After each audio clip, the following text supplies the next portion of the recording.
घाटवाडी या ठिकाणी 2 मेंढपाळांना मारहाण झाली होती. त्या अनुषंगाने तुम्ही आज माजलगाव ग्रामीण पोलीस स्टेशनमध्ये दाखल झाला होता, काय सांगाल?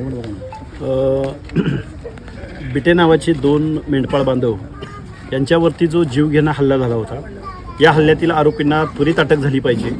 आणि त्यांची खरे तर या हल्लेखोरांची हिस्ट्री ही गुन्हेगाराची आहे. त्यांच्यावरती मनुष्यवधाचा गुन्हा दाखल करण्यात आलेला आहे, पण अजून त्यांना अटक झालेली नाही. आणि माजलगावची परिस्थिती पाहता पाठीमागं आमचा अनुभव असा आहे की पवनकरवर यांच्यावरती हल्ला झाल्यानंतर 3 ते 4 महिने आरोपींचा शोधच लागत नव्हता पोलीस स्टेशनला. आणि मग परत ते सापडल्यानंतर 4 दिवसात त्यांची सुटका पण झाली.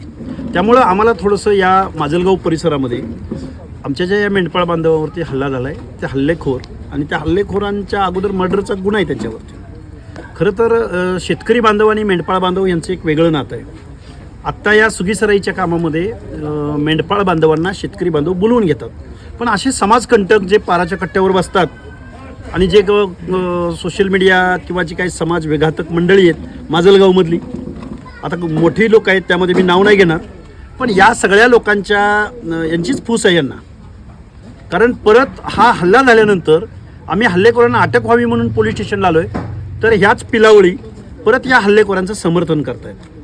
म्हणून आम्ही आज पोलीस स्टेशनला आज अल्टिमेटम दिलं आहे.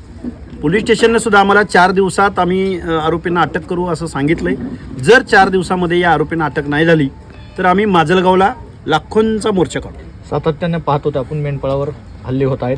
गेवराई असेल, अहिल्यानगरमध्ये 2-3 दिवसापूर्वी प्रकरण घडलं आणि आज माजलगावमध्ये वेळोवेळी पोलीस प्रशासन कुठंतरी वेळ काढूनपणा करत आहे. नाही, पोलीस प्रशासनाचं मेंढपाळांकडं जसं सामाजिक दुजाभावाच्या भावनेतनं मेंढपाळावरती हल्ले होत आहेत. ज्यांच्याकडे मोबाईल आहेत तेवढेच हल्ले उघडकीस येत आहेत. जे आमचे वयस्कर मंडळी आहेत, जुनी मंडळी आहेत, त्यांच्याकडे मोबाईल नाहीत, ते तर अन्याय सहन करून पुढच्या गावाला जातात. बकऱ्या चोरून ने, मेंढ्या चोरून ने, शेळ्या मेंढ्यावर पण हमला करणाऱ्या मंडळी आहेत, अवलादी आहेत. यांना अक्षरशः तुम्हाला सांगतो, हे जे काही मेंढपाळ बांधव आहेत अन्यायाला सामोरं जात आहेत. वारंवार 2-4 दिवसाला एक प्रकरण आहे. आणि पोलीस डिपार्टमेंटनं खरं तर अशा मेंढपाळावर हल्ले करणाऱ्या व्यक्तींना तडीपार केलं पाहिजे. त्यांना मकोकासारखा गुन्हा त्यांच्यावरती दाखल केला पाहिजे. त्यांना अटक झाली पाहिजे. मला वाटतं महाराष्ट्राच्या गृहमंत्र्यांनी यामध्ये लक्ष घातलं पाहिजे. मुख्यमंत्री महोदयांनी मेंढपाळावरचे हल्ले थांबवायचे असतील तर कायद्यात बदल करावे लागतील. आम्ही म्हणत नाही, मेंढपाळ बांधवांच्या बाबतीतच तुम्ही कायदा करा. जो कोणी मेंढपाळावरती हल्ला करेल त्याला एक वेगळा ॲट्रॉसिटी सदृश्य असा कायदा करा, की जेणेकरून दुसरा कुठला समाजकंटक, गावगुंडी माणूस असा मेंढपाळावरती हल्ला करणार नाही. जर आरोपीला अटक झाली नाही तर तुमची पुढली भूमिका काय असेल? आरोपीला अटक जर 4 दिवसात नाही झाली तर आम्ही माजलगावला लाखोंचा मोर्चा काढतोय. आणि आम्ही पण बांगड्या भरलेल्या नाहीत. आम्ही सहन करतोय याचा अर्थ आम्ही नामर्द आहोत. या भानगडीत कुणी जाऊ नये.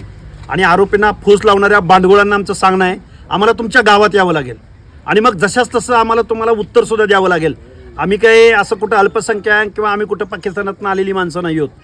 ज्या गावच्या बाबडी त्याच गावच्या बोरी आहेत. त्यामुळं ह्या लोकांनी थोडंसं, आम्ही काही बोलत नाही, आम्ही संघटित नाही, आम्ही एकत्रित येत नाही म्हणून तुम्ही आमचा गैरफायदा घेणार असाल तर आम्ही तुम्हाला जशाच तसं उत्तर या माजलगावच्या भूमीत देऊ. म्हणजे मारहाण झाल्यानंतर त्याचा